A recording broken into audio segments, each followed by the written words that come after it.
Let's talk about marketing. One of the things I always hear about people talking about is just the overall cost of marketing.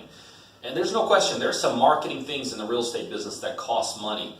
But for the first couple of years, I built this business off marketing that cost me absolutely zero money and got me to the point of being pretty much a zero to a hero, one of the biggest investors in the Southeast United States. And here's what I used to do, and here's what every single one of you can do. Can do it literally starting today or tomorrow. It'll cost you zero money, and it'll produce results literally immediately. So this is what I used to do. I used to call off tax records. All of our counties, wherever we live, have tax records. And the great thing is, tons of them across the United States, tons of the counties are now electronic. So it means you can go right on the web and dial in. If not, there's services that compile all these tax records that you can pick them up literally for pennies, and I mean pennies in a dollar.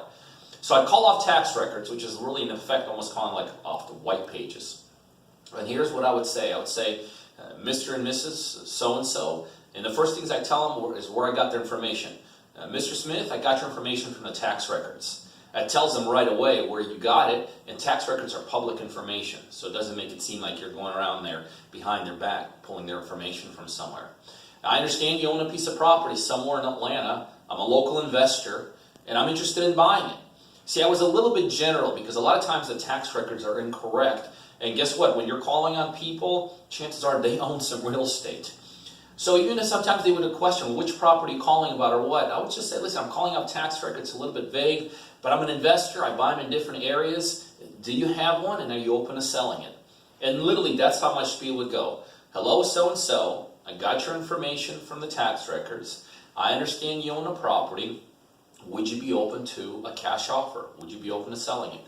And every day I'd get up at 8, or I'd start calling at about 8:30 in the morning, and I'd call to about 10:30, because during those 2 hours, that would be enough time to generate 2 potential sellers for me.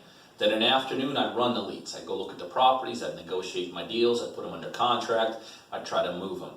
Literally, that is what I did for 2 or 3 years when I got started, and I said, that escalated me to one of the biggest investors in the Southeast United States. That technique costs me, and it'll cost you absolutely no money, and it's a time very, very well vested. And I hope that helps. Look, guys, as you know, there's 2 things I do here. I do tons and tons of real estate deals, as many as 10 deals on a weekly basis. I do them here in Georgia, all the way to the West Coast to California. Number 2, I have a one-on-one real estate coaching program where I work with investors literally all over the United States and help them become very successful in the real estate industry. So if you want to learn more about how I can help you become more successful, one of 2 ways to get a hold of me. Either go directly to my website, and it's below this video, but it's www.coachingbypeter.com, or send a text directly to my cell phone at 404-915-9685. That's 404-915-9685, and text the word coaching, and I'll touch base with you myself and tell you what I can do to help you become a lot more successful in the real estate investing business. Remember, money should never be your excuse not to do marketing.